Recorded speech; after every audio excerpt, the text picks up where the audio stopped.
Good morning, children. I am G. Hari Prasad, lecturer in Computer Science, SKSD Mahila Kalasala, UG and PG Tanuku. Today, I want to explain Java programming structure. So, the Java programming structure contains the following sections. First one is documentation section. Second one is package statement. Third one is import statement. Fourth one is interface. Fifth one is class. And sixth one is main method definition. Here, some are suggestible and some are optional, some are compulsory.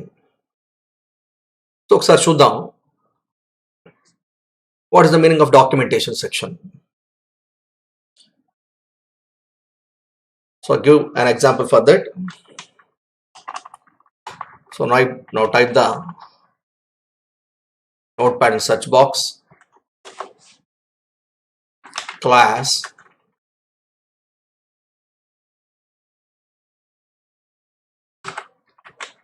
add and rasanu, public static void main string args of 0, sorry, args of int a equals to 10, comma b equals to 20, comma c and c equals to a plus b. System dot out dot println result ఏముంది C. మీరు ఇప్పుడు చెప్పండి నాకు ఇది ఏ programme ఇది. So 100% మీకు తెలుసు, it is addition of 2 integer values. So అటు ప్రోగ్రామర్ కానీ ఇటు ఎండ్ యూజర్ అంటే ఏమీ తెలియని వ్యక్తికి అసలు ఏంటి కోడ్, ఈ కోడ్లో రాసిన ప్రోగ్రామింగ్ ఇష్యూ ఏంటని తెలియాలి అని అనుకుంటే, సో అలాంటి సందర్భంలో మనం ఏ సెక్షన్ యూజ్ చేస్తామంటే కంపల్సరీ ఏం కాదు. ఇప్పుడు ప్రోగ్రామ్ రాసిన నాకు తెలుసు ఏంటిది ఎడిషన్ ఆఫ్ 2 నెంబర్స్ అని, కానీ వేరే ప్రోగ్రామర్ వచ్చినా లేకపోతే అంటే ఇక్కడ ఏదో 3 లైన్లు ఉంది, 3 లక్షల లైన్లో 3,000 లైన్లో ఉన్నప్పుడు వాడికి అసలు ఆ ప్రోగ్రామ్ అంటే ఏంటి, ఆ ప్రోగ్రామ్ దేనికి ఉపయోగపడుతుందో తెలియాలి అంటే మనం ఏం చేస్తామంటే కామెంట్స్ అనేవి అప్లై చేస్తాం. బేసికల్గా కామెంట్ సెక్షన్ ఎక్కడ అప్లై చేస్తూ ఉంటాం అంటే పైన సజెస్టెడ్, అందుకని సజెస్టబుల్ అంటున్నాడు వాడు. అంటే కంపల్సరీ అయితే కాదు, కానీ ఎదుటి వ్యక్తికి అర్థం కావడానికి, అంటే వేరే కొత్త ప్రోగ్రామర్కి కానీ లేదా ఎండ్ యూజర్కి అర్థం కావడానికి కానీ ఎవరిని ఉపయోగిస్తామంటే మనం కామెంట్ సెక్షన్ని ఉపయోగించడం జరుగుతుంది. ఓకే, అంటే comments are beneficial for programmers because they help them understand the code. Okay, but it is optional.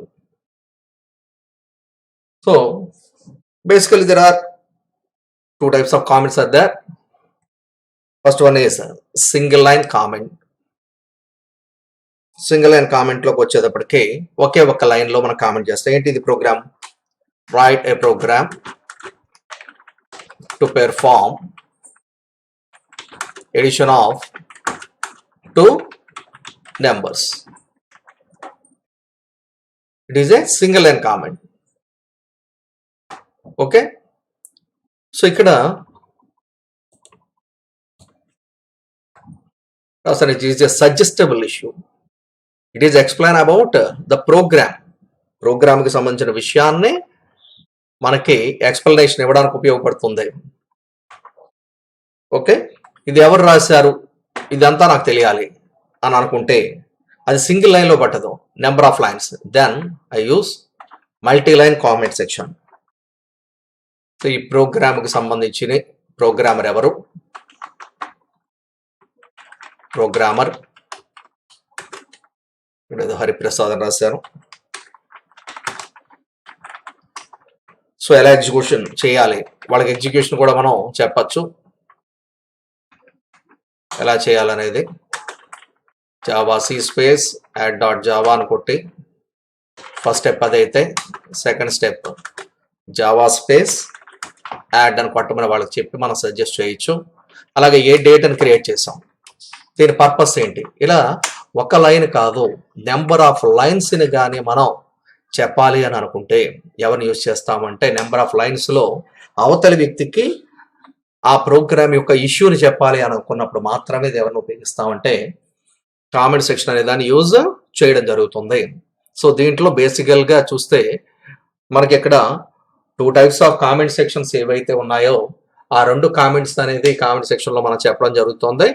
So application program ఇంటర్ఫేస్లో ఒక ఏపీఐ అని వచ్చినప్పుడు అక్కడ వేరే కామెంట్ ఇష్యూ కూడా వస్తుంది.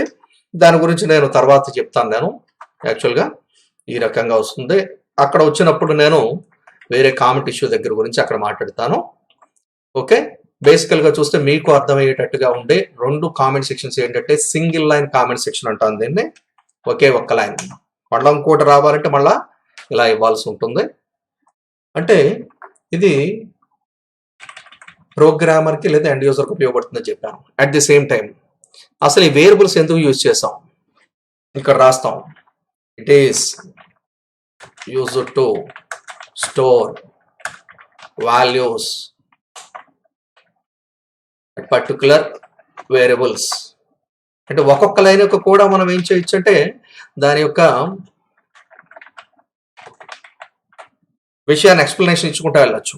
సో ఈ లైన్ ఏం చేస్తుంది, ఇట్ పెర్ఫార్మ్స్ ఎడిషన్. నెక్స్ట్ ఇదేం చేస్తుంది, సింగిల్ లైన్లో రాస్తున్నాను, it prints the result which is at variable c, which is at variable C. So ఈ రకంగా కామెంట్ సెక్షన్లో ఏం చేయొచ్చు అంటే సెకండ్ ఇష్యూ కూడా మనం ఇక్కడ రాశాను. నేను ఏం రాశానంటే explain about program variable and methods. So ఆ ప్రోగ్రామ్ ఏం చేస్తుంది, ఆ దానికి సంబంధించిన విషయాలన్నిటినీ కూడా ఎక్స్ప్లెనేషన్ మనకి ఇవ్వడానికి ఉపయోగపడుతుంది. It is a main function, it is a main method. ఇలా అన్నిటినీ ఒక వేరియబుల్స్ దగ్గర నుంచి మెథడ్ దగ్గర నుంచి ప్రోగ్రామ్ వరకు అన్నిటికి సంబంధించిన ఎక్స్ప్లెనేషన్ ఎండ్ యూజర్ ఆర్ ప్రోగ్రామర్కి అర్థమయ్యేటట్టుగా చెప్పడానికి ఈ డాక్యుమెంట్ సెక్షన్ అనేది ఉపయోగపడడం జరుగుతుంది. అట్ ది సేమ్ టైం ఇంకొక విషయం కూడా జరుగుతుంది. ఒకవేళ వీళ్ళు ఎవరో ఏం చేశారంటే చూడండి ఒకసారి దీన్ని ఎగ్జిక్యూట్ చేస్తే మీకు ఏమి కూడా ఎర్ర ఏం రాదు. కావాలి సిఎండి డి డ్రైవ్లో చేశాను. ఎక్కడ సిడి స్పేస్ లెక్చరర్ అనే దాంట్లో ఇప్పుడు జావాసి యాడ్ డాట్ జావా అని టైప్ చేశాను. చూడండి ఇన్ని రాశాను కానీ ఏ ఎర్రర్స్ రాలేదు. ఎందుకంటే కామెంట్ సెక్షన్లో ఉన్న వాటిని కంపైలర్ ఏ విధంగానూ రిసీవ్ చేసుకోదు. తర్వాత యాడ్ రిజల్ట్ ఏదైతే ఉందో, ఎందుకంటే 10 and 20 ఇచ్చానుగా, ఆటోమేటిక్గా 30 అనే రిజల్ట్ చూపించింది. ఇక్కడ ఇచ్చిన వేటిని కూడా అది తీసుకోదు. కాబట్టి ఇట్ హైడ్స్ ద కోడ్. ఇంకొక విషయం చెప్తాను చూడండి, హైడ్స్ అనే మాటకి ఇక్కడ తీసేశాను. తీసేసి ఈ ముందర పెట్టానమ్మా. సో ఎప్పుడైతే దీని ముందర పెడితే ఏమవుతుందంటే మనం అర్థమైన విషయం ఏంటంటే ఈ లైన్ మీరు హైడ్ చేసేయండి అని అర్థం. కంపైలర్కి ఏం చెప్తున్నాం అంటే దిస్ హైడ్ దట్ లైన్ అని చెప్తున్నాం. సో ముందుగానే పెడితే ఒక కోడ్కి ముందుగానే పెడితే ఆ కోడ్ ఏదైతే ఉందో ఆ కోడ్ను కూడా అది ఏం చేస్తుందంటే హైడ్ చేసేయడం జరుగుతుంది. మళ్ళీ కానీ కంపైల్ చేద్దాం, ఎగ్జిక్యూట్ చేద్దాం. బట్ రిజల్ట్ వస్తుందేమో చూద్దాం. ఎందుకంటే హైడ్ చేసేస్తే ఆ రిజల్ట్నే చూపిస్తుంది మనకి. చూడండి ముందర 30 అని చూపించింది. ఎప్పుడైతే దాని ముందరగానే నేను కామెంట్ లైన్ పెట్టానో ఎట్టి పరిస్థితుల్లో దాని రిజల్ట్ నాకు చూపించదు. సార్ ఇప్పుడు ఏం చేద్దాం, తీసేద్దాం. అది తీసేసి ఇప్పుడు ఎగ్జిక్యూట్ చేసి చూద్దాం. మళ్ళీ కంపైల్ చేశాను, చేంజ్ చేశాను కూడా మళ్ళీ ఇంటర్ప్రెట్ చేశాను. రిజల్ట్ ఎంత వచ్చింది, 30 వచ్చింది.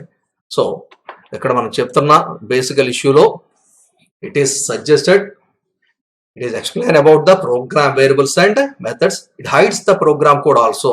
మీకు 3 విషయాలను నేను చూపించడం జరిగింది. Okay, this is the first section in the Java program structure. Okay, and second one is package section. Actually package section అంటే ఇక్కడ చెబితే మీకు వెంటనే అర్థం కాకపోవచ్చు, బట్ కాబట్టి మీకు కొంచెం సి తెలుసు కాబట్టి సిలో చిన్న విషయాన్ని ఎక్స్ప్లెనేషన్ ఇచ్చి యాక్చువల్గా ప్యాకేజ్ కంటైన్స్ క్లాసెస్, బట్ ఏమని చెప్తున్నాం, ఇట్ ఈస్ ఆప్షనల్, అవసరమైన సందర్భాల్లో మాత్రం యూజ్ చేస్తాం. So it contains classes variables and methods. But ఇలా నేను చెప్పేస్తే ఏమీ కూడా మీకు అర్థం కాదు కనుక జస్ట్ ఒక చిన్న ప్రోగ్రామ్ రాసి మీకు చూపిస్తాను. నేను సి లాంగ్వేజ్ మీకు తెలుసు కదా ఆల్రెడీ. సో సి లాంగ్వేజ్లో నేను సికి వెళ్ళాను. ఇక్కడ సి లాంగ్వేజ్కి వెళ్ళి ఇక్కడ హ్యాష్ ఇంక్లూడ్ stdio.h మీకు తెలిసిందే, standard input output dot H, hash include conio.h అని రాశాను. రాసిన తర్వాత వాయిడ్ ఎడిషన్ ఆఫ్ అని రాస్తున్నాను. ఎడిషన్ ఆఫ్ ఇంట్ ఏ కామా ఇంట్ బి అని రాసి, అంటే నేను యాడ్ చేస్తానట ఎన్ని వాల్యూస్ని, 2 వాల్యూస్ని ఈ లోపల తీసుకుంటున్నాను. Int c, c equals to a plus b. So ఫైనల్గా రిజల్ట్ ఏదైతుందో ప్రింట్ఎఫ్ పర్సంటేజ్ డి లేదా రిజల్ట్ ఈజ్ ఈక్వల్స్ టు లేదా సమ్ ఈజ్ ఈక్వల్స్ టు, మీ ఇష్టం, మీ మెసేజ్ ఏం రాస్తారో, sum is equals to percentage d. ఎవరిలో ఉంది వాల్యూ? సిలో ఉంది. సో క్లోజ్ చేశారు. ఇప్పుడు మరి దీన్ని సాధారణంగా సేవ్ చేసుకుంటుంటారు. ఫైల్కి వెళ్ళండి, సేవ్ కొట్టండి. కొట్టినప్పుడు యాక్చువల్గా మీరేం చేస్తారంటే, ఇదివరకు అయితే ఏదో పేరు ఇచ్చి కొట్టేసేసి ఎంటర్కి కొట్టేసేవారు. ఇప్పుడు అలా కాదు. చూడండి, ఎడిషన్ అనే ఒక ఫంక్షన్ నేను సపరేట్గా రాసుకున్నాను. ఈ రాసుకున్న ఫంక్షన్ ఏ ప్రోగ్రాంలోనైనా యూజ్ చెయ్యాలి నేను. అంటే నేను ఒక చోట రాసిన ఫంక్షన్ని జాగ్రత్తగా ఒక చోట ఒక మెథడ్ని అంటే లేదా ఫంక్షన్ని వేరియబుల్స్ని రాసుకున్నాను. వీటిని వేరే చోట యూజ్ చేసుకోవాలి అని అనుకున్నప్పుడు ఎలా రాస్తానంటే, సేవ్ చేసేటప్పుడు రవి డాట్ హెచ్ లేదా మీ ఇష్టం ఏదో ఒక పేరు, రవి డాట్ సి అని కాదు, రవి డాట్ హెచ్ అని కొట్టండి. అంటే ఇప్పుడు హెడర్ ఫైల్ కింద ఇది క్రియేట్ అయిపోయింది. ఇప్పుడు ఒకసారి మీరు ఏం చేస్తారంటే కంట్రోల్ F9 ప్రెస్ చేయండి, ఎర్రర్ చూపిస్తుంది. చూడండి, షోస్ ఎర్రర్స్ ఇక్కడ మీకు చూపిస్తుంది, ఎర్రర్స్ చూపిస్తుంది. సమ్ co.asm అని సమ్ వాట్ చూపిస్తుంది. మీరు దాన్ని ఏం పట్టించుకోండి, మెయిన్ ఆఫ్ అనేది లేదని చెప్తుంది అది. మీరు మళ్ళీ ఏం చేస్తారంటే చూడండి, ఇక్కడ నాకు మీరు చెప్పాల్సిన విషయం ఏంటంటే, ఇది ఫంక్షన్ అయినా ఫంక్షన్ కాదా. ఎడిషన్ అనే ఒక ఫంక్షన్ రాశాను, దాని లోపల నాకు కావాల్సిన వేరియబుల్స్ని డిక్లేర్ చేశాను. చేసేసిన తర్వాత దీన్ని సేవ్ చేసుకున్నాను డాట్ సి ఎక్స్టెన్స్తో, డాట్ సిపిపితో కాదు, డాట్ హెచ్ అనే హెడర్ ఫైల్గా. ఇప్పుడు నెక్స్ట్ నేను చేసేది ఏంటంటే ఫైల్కి వెళ్తాను, ఇంకో ఫైల్కి, ఒక కొత్త ఫైల్కి. అక్కడికి వెళ్ళి ఆ కొత్త ఫైల్ ఏమన్నా ఉందా చూడండి, దీంట్లో ఏమీ లేదు. కానీ వీడు అనుకుంటున్నాడట ఎడిషన్ చెయ్యాలి, కానీ ప్రోగ్రామ్ ఏం రాయను, డైరెక్ట్గా నేను ఎడిషన్ని యూజ్ చేసుకోవాలనుకుంటున్నాను. మరి అట్లాంటప్పుడు ఏం చేస్తే సరిపోతుంది, పైన మీరు హ్యాష్ ఇంక్లూడ్ డబల్ కొటేషన్స్లో రవి డాట్ హెచ్ అని టైప్ చేయండి. అంటే ఈ ఎడిషన్కి సంబంధించి నువ్వేం కష్టపడక్కర్లేదు, ఆల్రెడీ దీన్ని నేను ఎక్కడ రాసి పెట్టుకుని ఉంచానంటే రవి డాట్ హెచ్ అనే హెడర్ ఫైల్లో రాసి పెట్టుకుని ఉంచాను, దాన్ని యూజ్ చేసుకో. జస్ట్ నువ్వు చేయాల్సింది వాయిడ్ మెయిన్ ఆఫ్ అని రాసుకో. రాసిన తర్వాత ఏం చేస్తావంటే ఇక్కడ ఎడిషన్ ఆఫ్ బ్రాకెట్లో 10, 20 అని రాసావు. రాసి ఇక్కడ క్లోజ్ చేసావు. ఓకే, ఇక్కడ నీ ఇష్టం గెట్ సిహెచ్ ఇక్కడ యూజ్ చేయొచ్చు. ఈ పక్కన మీరు CLR యూజ్ చేస్తే యూజ్ చేయండి. ఇప్పుడు కంట్రోల్ F9 అని కొట్టాను. ఇప్పుడు దీన్ని ఈ ప్రోగ్రామ్ కంట్రోల్ F9 అని కొట్టాను. సమ్ ఈజ్ ఈక్వల్ టు ఎంత వచ్చింది, 30 అని వచ్చింది. మీరు నాకు చెప్పాల్సిన విషయం ఏంటంటే ఒకసారి CLR SCR కూడా టైప్ చేస్తున్నాను. సమ్ ఈజ్ ఈక్వల్స్ టు 30 అని వచ్చింది. నాకు ఒక మాట చెప్పండి, దీనికి సంబంధించిన కోడ్ ఇక్కడ ఎక్కడైనా ఉందా? లేదు. ఎక్కడ ఉంది? Ravi dot H. ఎక్కడది? రవి డాట్ హెచ్ అనే హెడర్ ఫైల్లో స్టోర్ చేసి ఉన్నాను. అంటే నేను ఏం చేస్తున్నానంటే ఎడిషన్ అనే ఒక మెథడ్ ఏదైతే ఉందో ఈ ఎడిషన్ అనే మెథడ్ని లేదా ఫంక్షన్ని, సో ఈ ఫంక్షన్తో పాటు దానికి సంబంధించిన వేరియబుల్స్ ఏవైతే ఉన్నాయో ఇంటి ఏ కామా ఇంటి బి అని రాశాను. ఎక్కడ రాశాను? Ravi dot H. అంటే ఒక ప్యాకేజ్గా ఒక చోట జాగ్రత్తగా స్టోర్ చేసి పెట్టుకుని, చూడండి మీరు ఇక్కడ ఒక ప్యాకేజ్గా ఒక చోట జాగ్రత్తగా స్టోర్ చేసి పెట్టుకుని ఎక్కడైనా మనం యూజ్ చేసుకోవచ్చు. ఎక్కడనే కాదు, ఇంకో కొత్త ఫైల్ తీసుకో, మళ్ళీ కోడింగ్ అని రాయకల్లా, జస్ట్ అక్కడ మళ్ళీ కొత్త ఫైల్కి తీసుకువెళ్ళి, అంటే ఒకసారి రాసిన కోడ్ని నువ్వు ఎన్నిసార్లు ఉపయోగించవచ్చు. ఈ రవి డాట్ హెచ్ అనేది అంటే ఈ Ravi dot H is just like A package. అంటే ఒక ప్యాకేజ్లో నీకు కావాల్సినవన్నిటిని రాసుకుని వేరొక చోట ఏం చేయొచ్చు అంటే నువ్వు యూజ్ చేసుకోవచ్చు. మీరు జావాలో కూడా చూస్తున్నారు, అందుకనే import Java dot util dot star అనో కొడుతున్నారు స్కానర్ అనే దాన్ని యూజ్ చేసినప్పుడు. ఇక్కడ యూటిల్ అనే ప్యాకేజ్ ఎలాంటిదంటే రవి డాట్ హెచ్ అనే హెడర్ ఫైల్ లాంటిది. సో మీకు అర్థమవుతుందా? అంటే మొత్తం రవి డాట్ హెచ్లో వేరియబుల్స్ని, మెథడ్స్ని, కావాల్సిన ఇష్యూస్ అన్నిటిని స్టోర్ చేసుకుని అవసరాన్ని బట్టి వేరే చోట మళ్ళీ కోడింగ్ రాయకుండా దాన్ని ఏం చేయొచ్చు అంటే యూజ్ చేసుకోవచ్చు. ఇక్కడ కూడా కావాల్సింది చూడండి.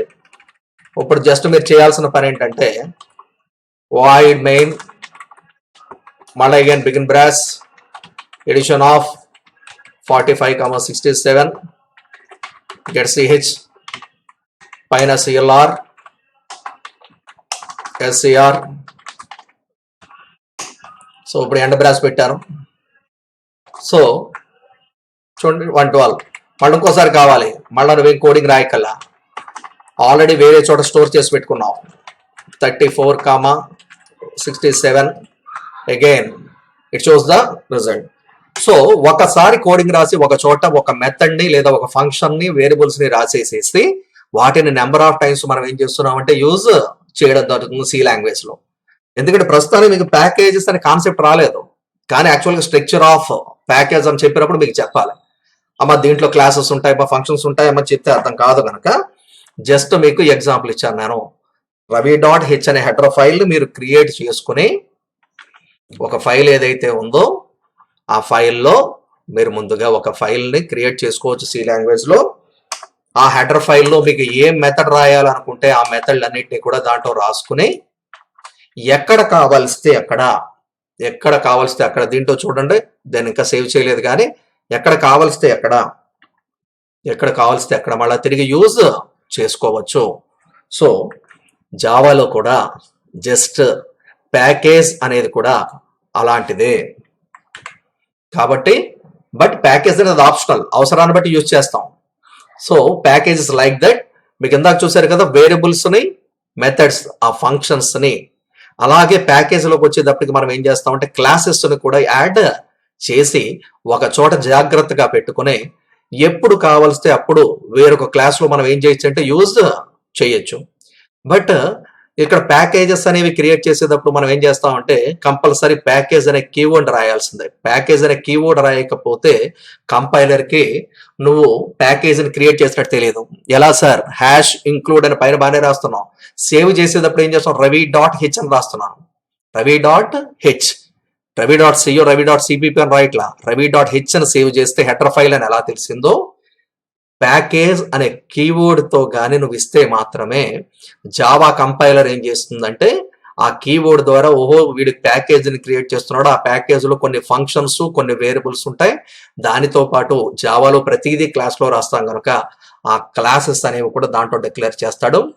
వీడు డిక్లేర్ చేసిన ఆ ప్యాకేజ్ని వేరే క్లాసెస్ ఏవైతే ఉన్నాయో, వేరే ఖాళీగా ఉన్న క్లాసెస్ కానీ అవసరమైన క్లాసెస్ కానీ యూజ్ చేసుకోవచ్చు.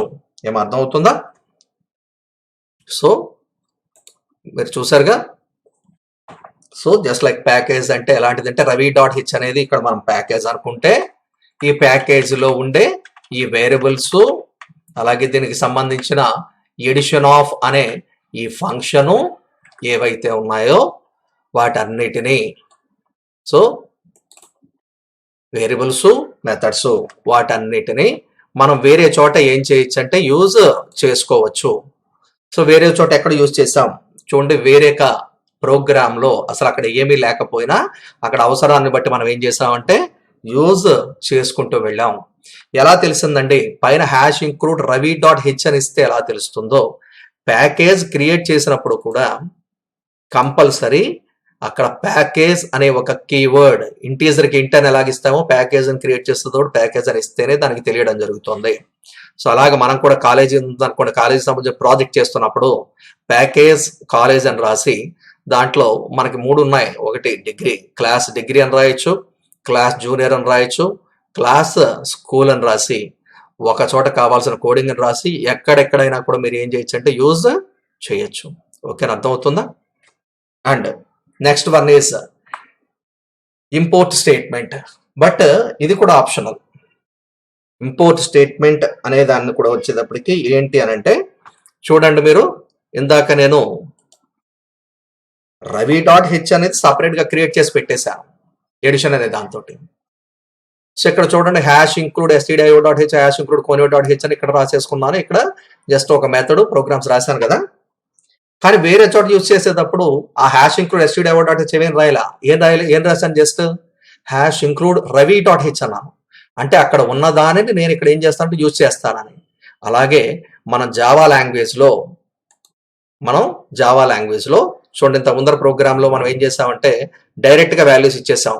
అలా కాకుండా నువ్వు కీబోర్డ్ ద్వారా నీ సొంత వాల్యూస్ ఇవ్వాలంటే ఇలా రాస్తాం, import Java dot util dot star అని రాసి, ఇక్కడ యుటిల్ అనేది ఏంటంటే ప్యాకేజ్. ఆ ప్యాకేజ్ని మనం ఏం చేస్తున్నాం అంటే ఇంపోర్ట్ చేసుకుని డైరెక్ట్గా మనం వాల్యూస్ ఇవ్వం, 10 20 అని ఇక్కడ ఇవ్వకుండా ఇక్కడ రాస్తాం system dot out dot println enter 2 numbers అని రాసిన తర్వాత ఈ పైన ఖచ్చితంగా ఒక స్టేట్మెంట్ రాయాల్సి ఉంది. అక్కడ నుంచి ఏం చేస్తామంటే స్కానర్ అనే క్లాస్ని ఇంపోర్ట్ చేసుకుంటాం.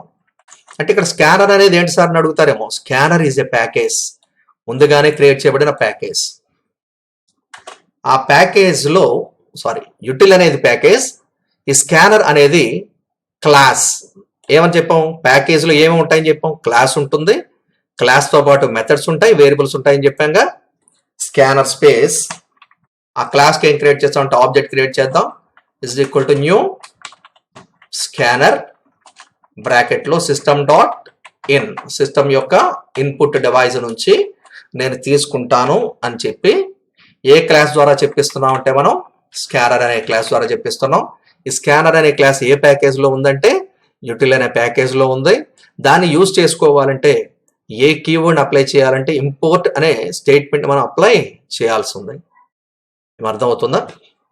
ఇప్పుడు ఇక్కడ a is equals to OBJ dot next int of. చూడండి, ఇందాక రవిలో ఎడిషన్ ఆఫ్ అనే మెథడ్ ఎలా ఉందో, స్కానర్ అనే క్లాస్లో ఏ మెథడ్ ఉందంటే నెక్స్ట్ ఇంట్ ఆఫ్. మరి ఈ క్లాస్ ఎక్కడుంది, యుటిల్ అనే ప్యాకేజ్లో ఉంది. నెక్స్ట్ రెండో వాల్యూ కావాలి, b is equals to OBJ dot next int of. So ఇప్పుడు 2 ఇన్పుట్ తీసేసుకున్నాం, ఆ రెండింటిని మనకి యాడ్ చేసి రిజల్ట్ నాకు ప్రింట్ చేయాల్సి ఉంది. ఒకసారి ఫైల్కి వెళ్ళి సేవ్ చేద్దాం.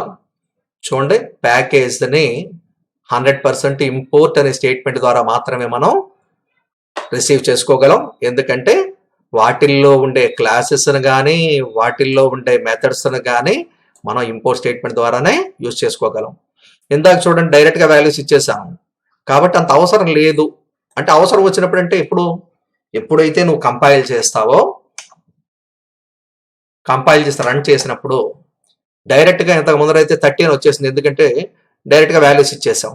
అలా కాకుండా నీకు అవసరమైనప్పుడు, అంత ఆప్షనల్ అన్నమాట, అవసరమైనప్పుడు మాత్రమే ఇక్కడ నువ్వు వాల్యూస్ ఇచ్చుకొని నీ రిజల్ట్ను చూసుకోవడానికి మళ్ళీ అగైన్ చేసుకో, కొత్త వాల్యూస్ ఇవ్వచ్చు, ప్రోగ్రామ్కి ఏం వెళ్ళక్కర్లేదు. మళ్ళీ అగైన్ ఇలాగా ఈ రకంగా ఇవ్వడానికి ఇక్కడ కర్సర్ ఇలా వెయిట్ చేస్తోంది అనే కారణం ఏమంటే next int of. Next int of ఎక్కడ ఉందంటే స్కానర్ అనే క్లాస్లో. స్కానర్ అనే క్లాస్ ఎక్కడ అంతకుముందరే స్టోర్ చేయబడి ఉందంటే యుటిల్ అనే ప్యాకేజ్లో. ఆ ప్యాకేజ్ని మనం అక్కడికి తీసుకురావాలంటే ఎవరిని యూజ్ చేయాలంటే ఇంపోర్ట్ అనే కీవర్డ్ ద్వారా మనం అప్లై చేయాల్సి ఉంది. అర్థమవుతుందా? సో ఈ రకంగా ఇంపోర్ట్ అనేది ఏంటంటే మనకి ఇక్కడ it is a statement but it is optional. ఏం చేయగలంటే ఆ క్లాసెస్లో ఉన్న వేరియబుల్స్ని మెథడ్స్ని మనం వేరొక చోట ఏం చేయొచ్చు అంటే యూజ్ చేసుకోవచ్చు. ఎవరి ద్వారా?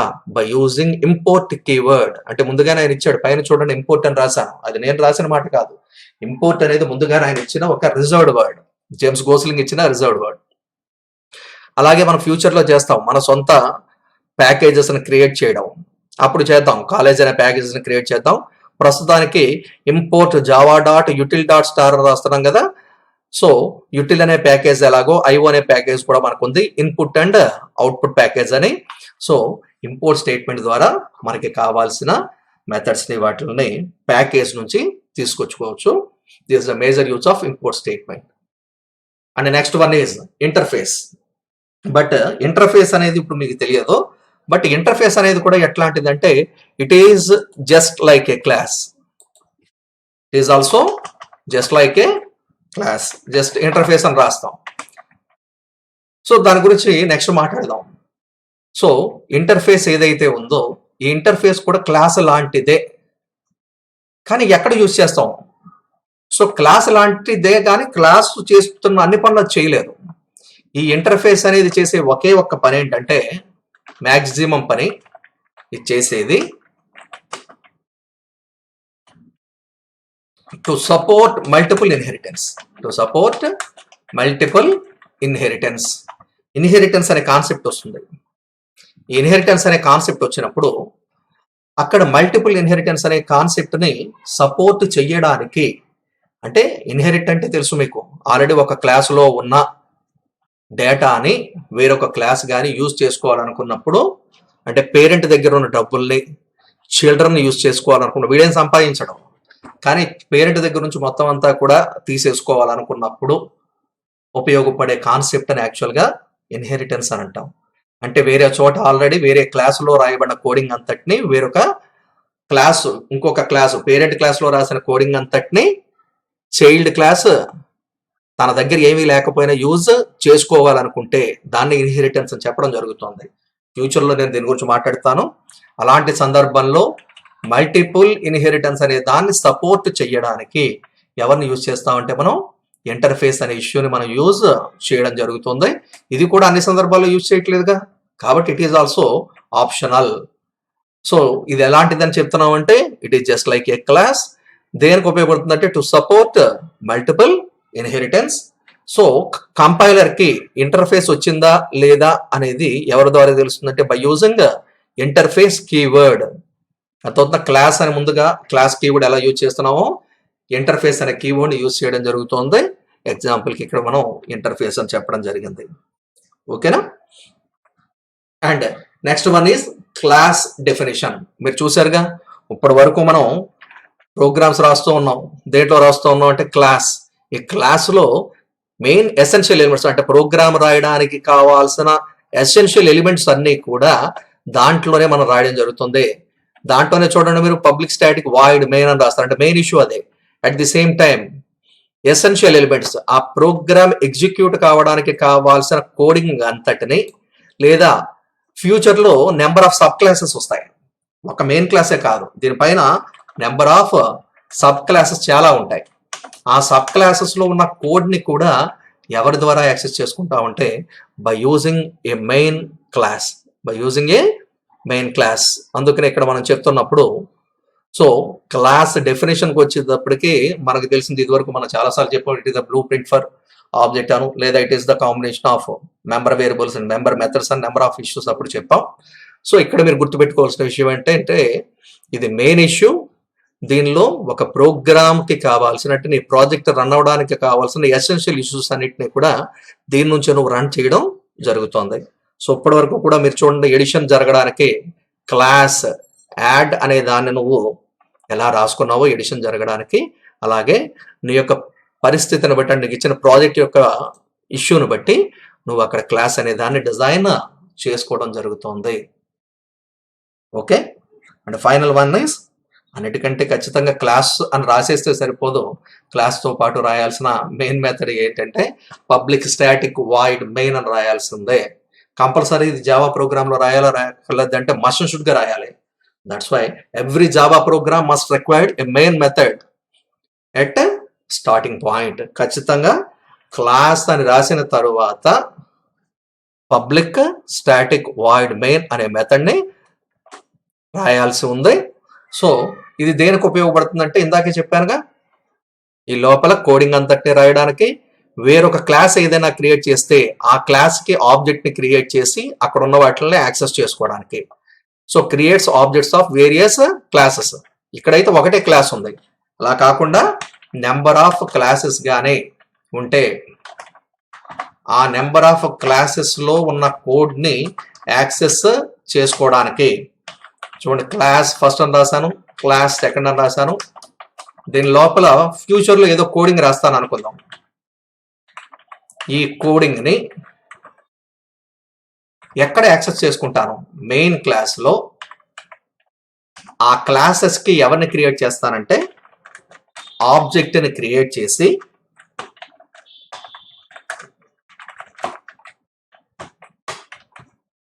Second space obj2 is equal to new second ఇంకో ఆబ్జెక్ట్ని క్రియేట్ చేసి ఆ ఆబ్జెక్ట్ లోపల ఆ ఆబ్జెక్ట్ ద్వారా అంటే ఆబ్జెక్ట్ 1 ద్వారా ఆ ఫస్ట్ క్లాసులో ఉన్న ఏదైతే కోడింగ్ ఉందో ఆ కోడింగ్ అంతటిని యాక్సెస్ చేసుకుంటాను. ఆబ్జెక్ట్ 2 ద్వారా మళ్ళీ అగైన్ క్లాస్ సెకండ్ క్లాస్ ఏదైతే ఉందో ఆ సెకండ్ క్లాస్లో ఉన్న కోడింగ్ను కూడా నేను ఏంటంటే యాక్సెస్ చేసుకోవడం జరుగుతుంది. ఈ రకంగా క్లాస్కి మధ్య కూడా ఏం చేస్తామంటే మనం కమ్యూనికేషన్ని ఏర్పాటు చేయడానికి ఎవరిని ఉపయోగిస్తామంటే మనం మెయిన్ మెథడ్ అనే దాన్ని యూజ్ చేయడం జరుగుతుంది. కాబట్టి main method every Java program must required main method. అది ఇంతకు ముందరే మనం చెప్పుకున్నాం. ఖచ్చితంగా చూడండి, మనం ఆబ్జెక్ట్స్ క్రియేట్ చేసామా, క్రియేట్ చేయలేదా? ఫస్ట్ అనే క్లాస్కి ఆబ్జెక్ట్ క్రియేట్ చేశాను, సెకండ్ అనే క్లాస్కి ఆబ్జెక్ట్ క్రియేట్ చేశాను. సార్ ఎందుకు ఆబ్జెక్ట్ క్రియేట్ చేయాలంటారు చాలా మంది. Java is a object oriented programming language కాబట్టి మస్ట్ అండ్ షుడ్గా ఆ క్లాస్కి మనం ఏం చేస్తామంటే ఆబ్జెక్ట్ని క్రియేట్ చేసి ఒక క్లాస్కి ఇంకొక క్లాస్కి వచ్చే కమ్యూనికేషన్ ఏం చేస్తామంటే ఏర్పాటు చేయడం జరుగుతుంది. ఎక్కడో రాసిన క్లాసులు ఏవైతే పైన రాసుకున్న క్లాసులకి సంబంధించిన విషయాన్ని అంతటినీ కూడా మనం ఇక్కడ ఏం చేస్తున్నామంటే ఆబ్జెక్ట్ ద్వారా అక్కడ ఉండే కోడింగ్ అంతటినీ కూడా యాక్సెస్ చేసుకుంటూ ఒక కమ్యూనికేషన్ అనేది ఏర్పాటు చేయడం జరుగుతుంది. This is the main structure of Java programming. Thank you.